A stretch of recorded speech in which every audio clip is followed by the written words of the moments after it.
Hello दोस्तों, कैसे हैं आप लोग। आज के इस वीडियो में हम लोग एसी सेतु तथा मैक्सवेल सेतु के ऊपर डिस्कशन करने वाले हैं। तो एसी सेतु में हम डिस्कस करने से पहले व्हीटस्टोन सेतु को समझने की कोशिश करेंगे, क्योंकि एसी सेतु का बहुत सा स्ट्रक्चर व्हीटस्टोन सेतु के ऊपर डिपेंडेंट है। तो सबसे पहले हम लोग व्हीटस्टोन सेतु को देखते हैं और फिर उसके बाद हम लोग एसी सेतु की ओर चलेंगे। दोस्तों, मैं इस वीडियोज़ में इन वीडियो में मतलब आपके लिए जो है थ्योरिकल कंसेप्ट थोड़ा सा इसमें कम रहेगा। थ्योरी जो मैं अब बेसिक है, फिगर से रिलेटेड है, वो आप लिख सकते हैं अगर आपको फिगर समझ में आ गया तो। और मैं न्यूमेरिकली जो है कंटेंट वो लगभग पूरा आपके लिए कराने की कोशिश करूँगा इस वाले वीडियो में स्पेशली। ठीक है, तो चलते हैं दोस्तों। ये हमारे पास एक स्ट्रक्चर है व्हीटस्टोन सेतु का। तो चार भुजाएं हैं, ए बी सी डी। ठीक है, चार प्रतिरोध हैं, चार रेजिस्टेंस हैं। ये चारों को हमने इस तरह जोड़ दिया, पी क्यू आर एस को ए बी सी डी की चतुर्भुज के रूप में जोड़ दिया, चार भुजाओं के रूप में लगा दिया। अब देखो, ए और सी के बीच में क्या लगा हुआ है, तो एक बैटरी लगी हुई है जिसमें कुंजी भी है साथ में। और बी और डी के बीच में क्या लगा हुआ है, एक मीटर लगा हुआ है, धारा मापी लगी हुई है जो कि धारा मापती है जब ये संतुलन की अवस्था में होता है। ठीक है, मतलब बी और डी क्या होते हैं, समान विभव पर होते हैं। तो क्या होता है कि इसमें बी डी में कोई धारा, इसमें धारा नहीं बहती है। ये आप थ्योरी में इतनी बात लिख सकते हैं। यहाँ तक की बात को, यहाँ हमने एक पी क्यू आर एस चार प्रतिरोध थे, एक ए बी सी डी चतुर्भुज की चार भुजाओं A B B C A D D C के रूप में हमने उनको जोड़ दिया है। ए सी के बीच में ये लगा हुआ है, ठीक है, और साथ में से कुंजी लगी हुई है। बी डी के बीच में एक धारा मापी लगी है। तो ये आप थ्योरी, जो बेसिक थ्योरी है, उसको आप इस तरह से राइट कर सकते हैं उसके लिए पेपर में, अगर आप लिखना चाहते हैं तब। तथा क्या है, अब साथ में क्या हुआ है कि अगर जो धारा बहने वाली है तो I1P इज इक्वल टू कितनी है, I2R है। और वहीं पर I1Q इज इक्वल टू कितनी है, I2S है। ठीक, ये दो इक्वेशन मान लेते हैं हम, एक और दो इक्वेशन हमारे पास हैं। अगर मैं इन दोनों को एक दूसरे में डिवाइड कर दूं तो ये कट जाएंगी, और तब क्या आएगा मेरे पास, P upon Q is equal to R upon S। वैसे तो व्हीटस्टोन सेतु काफ़ी अच्छा इसकी वो है, स्क्रिप्ट है, तो वो 12th में है, अच्छी ज़्यादा है। बट ये वाली क्लास में स्पेशली BSc के लिए डिज़ाइन किया है, BSc के लिए पढ़ा रहा हूँ। तो यहाँ केवल मैंने इसका एक व्हीटस्टोन सेतु का एक हल्का सा इंट्रोडक्शन आपको करा दिया है, क्योंकि यहाँ मुझे AC सेतु आपको बताना है। जब मैं व्हीटस्टोन सेतु के लिए पर्टिकुलर एक वीडियो रिकॉर्ड करूँगा तो उसमें व्हीटस्टोन सेतु को बहुत अच्छे से समझाने की कोशिश करूँगा, जिसमें कि हम डीपली व्हीटस्टोन सेतु को समझेंगे। चलते हैं दोस्तों आगे। तो यहाँ तक तो हमारी बात थी। अब आया AC ब्रिज, जिस पर कि हमें आज डिस्कस करना था, AC सेतु पर जिस पर हमें डिस्कस करना था। तो यही एक AC सेतु है हमारे पास, जो हम लास्ट स्ट्रक्चर में समझ के आए थे। अगर आपने उसका स्ट्रक्चर बना लिया हो तो वही सेम स्ट्रक्चर लगभग यहाँ पर अप्लाइड है। अब इसकी थ्योरी भी आप वैसे ले सकते हैं कि हम चार प्रतिबाधाएं, इनको क्या बोलते हैं, इम्पीडेंसेस, प्रतिबाधाएं। अगर आप इम्पीडेंस को जानना चाहते हैं, इम्पीडेंस क्या होता है, तो आप मेरा लास्ट वीडियो जो मैंने अपलोड किया हुआ है, जो सम डेफिनेशंस इससे रिलेटेड हैं, तो उसमें जो है इसकी ऊपर अच्छा फोकस किया गया है कि इम्पीडेंस क्या है। तो इम्पीडेंस मतलब, या अगर आप समझना चाहें कि अगर कोई प्रत्यावर्ती परिपथ है और उसमें दो या दो से अधिक अवयवों की प्रवाही प्रतिरोध को परिपथ की प्रतिबाधा कहते हैं, इम्पीडेंस कहते हैं। तो हम चार इम्पीडेंस ले लिए, वहाँ प्रतिरोध लिए थे या रेजिस्टेंस लिए थे, यहाँ पर हमने इम्पीडेंस ले लिया और डिक्टो यहाँ पर रिप्लेस कर दिया। यहाँ पर उसमें एक धारा मापी लगी थी, जबकि हमने यहाँ पर एक डिटेक्टर या एक हेडफोन कह सकते हैं, संसूचक जिसको कहते हैं हम लोग, वो लगा दिया। और उसके अलावा क्या हुआ, तो हमने एक वोल्ट मीटर यहाँ पर इसको लिंक कर दिया, यहाँ से इसके बीच में एक वोल्टेज स्रोत, प्रत्यावर्ती वोल्टेज स्रोत लगा हुआ है। और जब ये संतुलित अवस्था में होगा तो मतलब कोई भी धारा हेडफोन से होकर के नहीं बह रही होती है, मतलब हेडफोन से कोई भी आवाज़ सुनाई नहीं देगी, किसी प्रकार का कोई नॉइस नहीं होगा। तो इसको प्राप्त करने के लिए एक या अधिक भुजाओं को, मतलब अगर हमें जो संतुलन की अवस्था प्राप्त करने के लिए एक से अधिक भुजाओं को कई बार संतुलित करना पड़ता है। इस अवस्था में बी और डी के बीच विभवांतर शून्य होगा। ठीक है, इनके विभवांतर शून्य होगा, तभी हमें जो है संतुलित अवस्था प्राप्त होगी। इसका मतलब ये होता है बी और डी के बीच में संतुलन की अवस्था होने से कि ए और बी बिंदुओं के बीच विभवांतर का जो परिमाण है वह कला, ठीक है, परिमाण है मैग्नीट्यूड, और उसका फेज दोनों में ए और डी बिंदुओं के बीच विभवांतर के बराबर होगा, ठीक है। तो ए और बी पर जो विभवांतर और कला है वही क्या होना चाहिए, ए और डी के बीच में, मतलब यहाँ जो विभवांतर कला है इन दोनों के बीच में वही यहाँ होना चाहिए, तब ये जो है संतुलन की अवस्था में होगा। तो इसका मतलब चलते हैं सीधा डेरिवेशन की ओर, जिसको हमें करना है। तो ये थ्योरी आप यहाँ से इस तरह से लिख सकते हैं कि हम जो नॉइस कब होगा, जब नॉइस पहले हो रहा होगा, और जब हम संतुलित कर देंगे बी और डी के बीच में कोई धारा प्रवाह नहीं रहेगा तो किसी तरह कोई नॉइस नहीं मिलेगा, कोई आवाज़ नहीं आएगी, धारा का कोई प्रवाह नहीं होगा, ठीक है। तो चलते हैं दोस्तों। तो अगर I1 इसके लिए हम एक इक्वेशन लिख लेते हैं, I1 इज इक्वल टू, जरा देखो ये, तो यहाँ लिखा हुआ है I1 Z1 is equal to I2 Z3, ठीक है। तो क्या है, I1 Z1 equal to I2 Z3। तो इसको आप नोट कर लें ज़रा, ताकि फिर हम आगे बढ़ें यहाँ से। तो यहाँ इस तरह से ये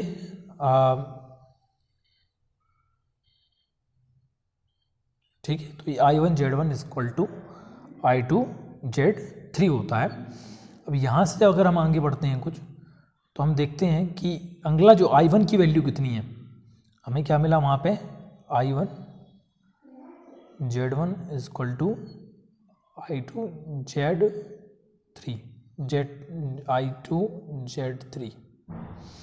तो हम उसी का यूज़ करते हैं कि हम जानते हैं I1 की वैल्यू क्या है, I1 इज इक्वल टू कितना होता है, V upon Z1 plus Z2, जबकि I2 होता है Z3 प्लस Z4। ये दो इक्वेशंस हमारे पास दो तरह की हो गई। पहली वाली थी I1 Z1 is equal to I2 Z3, दूसरी वाली हो गई I1 की वैल्यू हमने निकाल ली और I2 की वैल्यू से हमारे पास है। अब हम क्या करेंगे, I1 की वैल्यू अगर इक्वेशन में पुट कर दें, यहाँ जैसे I1 था तो I1 की जगह क्या पुट कर दिया मैंने, I1 की वैल्यू पुट कर दी है, ठीक है।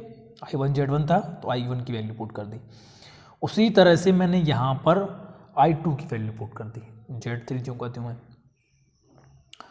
अब देखो यहाँ वोल्टेज जो है बोथ साइड सेम है, तो मैं अगर इसको इस तरह से कट कर दूँ तो कोई दिक्कत नहीं होगी।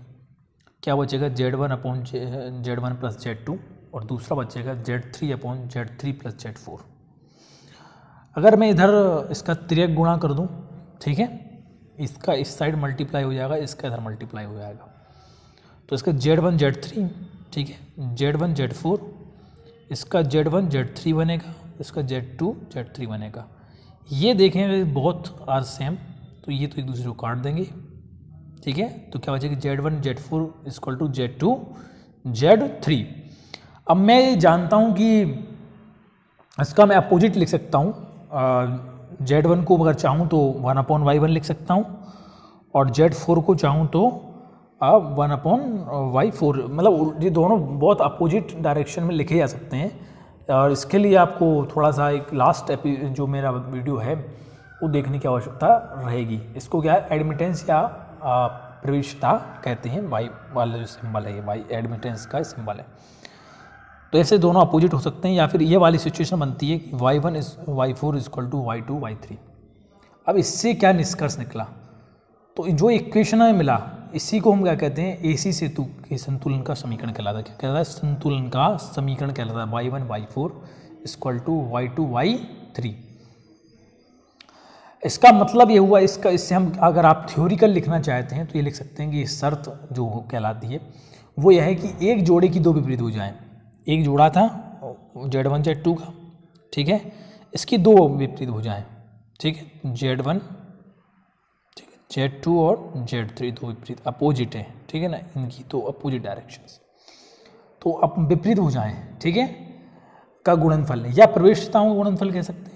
दूसरे जोड़े की दो विपरीत हो जाएं, एक जोड़ा की दो विपरीत हो जाएं, ठीक है, अपोजिट डायरेक्शंस होनी चाहिए जोड़े की, दोनों आप अपोजिट हों, तो इन दोनों का जो गुणनफल है वो क्या होना चाहिए, बराबर होना चाहिए। ये शर्त है इसकी, पहले जोड़े की दो विपरीत हो जाऊंगा गुणनफल और दूसरे जोड़े की दो विपरीत हो जाऊंगा गुणनफल, वो क्या होना चाहिए, बराबर होना चाहिए, तब जा कर के हमारे लिए ये वाला AC सेतु वाली बात सत्य हो पाएगी। चलते हैं आगे। तो अब सम्मिश्र संख्याओं पर अगर इसी को हम समझने की कोशिश करें कि सम्मिश्र संख्याओं के मामले में क्या होगा, तो हम मान लेते हैं सम्मिश्र संख्याओं द्वारा कैसे व्यक्त किया सकता है। Z1 इक्वल टू क्या मान लें, Z1 e की पावर j थीटा 1, इसके लिए j थीटा 2, j थीटा 3 और j थीटा 4। ठीक है, बहुत सेम मान लिया और कुछ खास डिफरेंस नहीं है। अब जबकि z क्या है, यहाँ परिमाण या फिर मैग्नीट्यूड है, जबकि थीटा क्या है, इसका कलाकोण है, फेज एंगल है। दोनों का हम जो पढ़ के आए थे Z1 into Z3, sorry Z1 into Z4 और Z2 इंटू Z3, तो हमने वही वाली शर्त लगाई। और यहाँ पर जो है Z1 Z3 रहेगा, यहाँ हो जाएगा e की power j theta 1 plus theta 4। ठीक है, तो इसको इस तरह से हम लिख सकते हैं, सॉरी थीटा 1 फिर थीटा 4 थीटा 2 प्लस थीटा 3 हो जाएगा। ठीक है, तो काल्पनिक तथा वास्तविक भागों में बराबर कर दिया हमने। जो इमेजिनरी पार्ट थे उनको अलग कर दिया। ठीक है, और जो रियल पार्ट थे उनको अलग कर दिया। Z1 Z4 इक्वल टू कितना हो गया, Z2 Z3 मोड में, Z1 Z4 sorry theta 1 theta 4 और थीटा 2 थीटा 3 ये इक्वल होंगे। तो इससे दूसरी अवस्था अगर संतुलन की अगर दूसरी अवस्था भी अगर हम बात करें तो क्या, पहली बात तो ये थी कि दो विपरीत भुजाओं की प्रतिबाधाओं का गुणनफल बराबर होना चाहिए। इसके अलावा क्या है, दो विपरीत भुजाओं की कलाकोण का योग भी बराबर होना चाहिए। या तो दो विपरीत का जो प्रतिबाधा है, इम्पीडेंसेस है, उनका मल्टीप्लाई इक्वल आए, या फिर जो कलाकोण है उनका टोटल इक्वल आए। अब क्या है कि इसका एसी सेतु का उपयोग क्या है, तो इसका उपयोग किसी कुंडली का प्रेरकत्व निकालने में या संधारित्र की धारिता ज्ञात करने में किया जाता है। ठीक, ज्ञात है, मान लो दोनों चीज़ें हमें, प्रेरकत्व ज्ञात है, धारिता ज्ञात है, तो इससे तुलना करके अज्ञात प्रेरकत्व या अज्ञात धारिता निकाल सकते हैं। ठीक है, दो में से कोई चीज़ दी है तो हम अलग चीज़ को फाइंड कर सकते हैं। अब चलते हैं जरा मैक्सवेल सेतु की ओर। तो मैक्सवेल सेतु का एक स्ट्रक्चर अपने सामने बिल्कुल दिखाई देता है, और मैक्सवेल सेतु भी लगभग वैसा ही है, बस थोड़ा सा इसमें चेंजेस हो गया है। एक तो यहाँ प्रेरकत्व के लिए जो कुंडली है वो एक्स्ट्रा लगी हुई है, प्रेरकत्व के लिए कुंडली जो है ये एक्स्ट्रा लगी हुई है। ठीक है, और क्या अंतर दिखता है, ये यहाँ एक संधारित्र भी लगा हुआ है। तो हमें क्या प्रेरकत्व ज्ञात करने के लिए इसका हम उपयोग करते हैं। ठीक है, इस सेतु की भुजा ए बी में एक परिवर्ती प्रतिरोध R1 लगा है। ये क्या है, परिवर्ती प्रतिरोध है, R1 लगा हुआ है। जबकि संधारित्र जो C1 है वह समांतर क्रम में, C1 को किस में जोड़ा है, इसके समांतर क्रम में जोड़ा गया है, एक R1 ऐसा लगा हुआ है। BC में R2 लगा है, कोई दिक्कत नहीं है। और जबकि ये क्या है, प्रमाणिक प्रतिरोध है, R2 क्या है, प्रमाणिक प्रतिरोध है। AD में क्या लगा है, तो AD में R3 लगा है।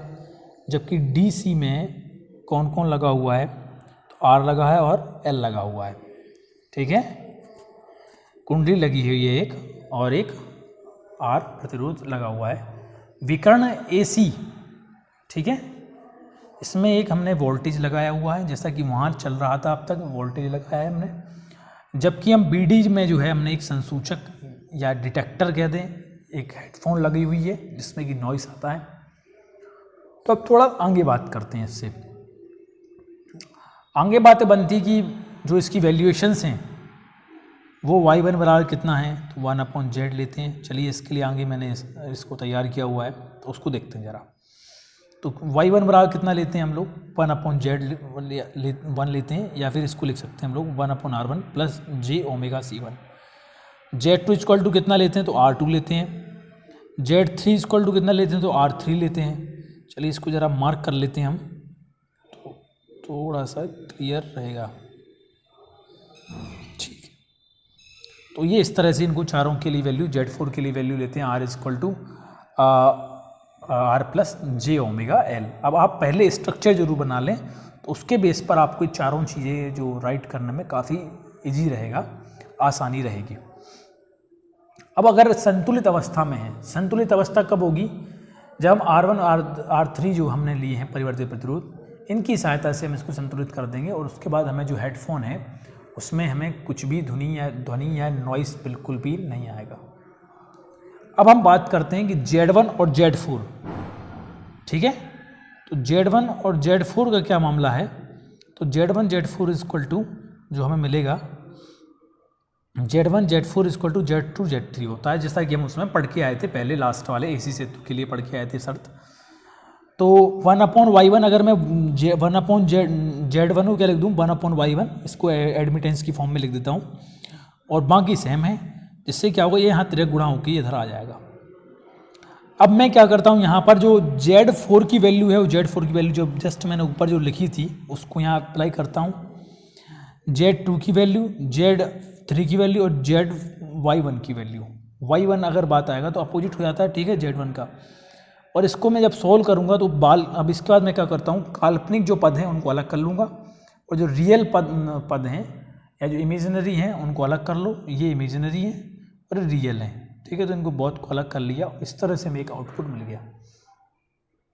तो यहाँ से बात हुई कि सबसे पहले क्या करना, R2 को इस प्रकार समंजित करना है कि हेडफोन की ध्वनि मंद हो, फिर R1 को समंजित करना है। इससे क्या होगा कि उसकी ध्वनि जो है शून्य कर देगा और इसके माध्यम से हम कुंडली में अगर हमें R2 पता है, R3 पता है और हमें C1 ज्ञात पता है तो हम इसके माध्यम से प्रेरकत्व L का मान निकाल सकते हैं। L = R2 R3 C1, ठीक है। अगर तीनों वैल्यू पता है तो L की वैल्यू आसानी से हमें मिल सकती है।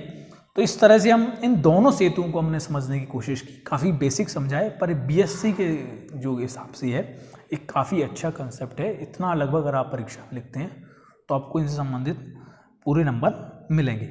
चलते हैं दोस्तों, तो अगले वीडियो में हम लोग शेयरिंग सेतु और वीन सेतु के ऊपर डिस्कशन करेंगे।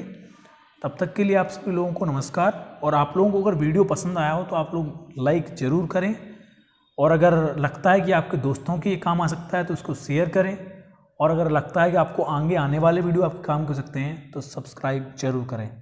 थैंक यू दोस्तों वीडियो को पूरा देखने के लिए।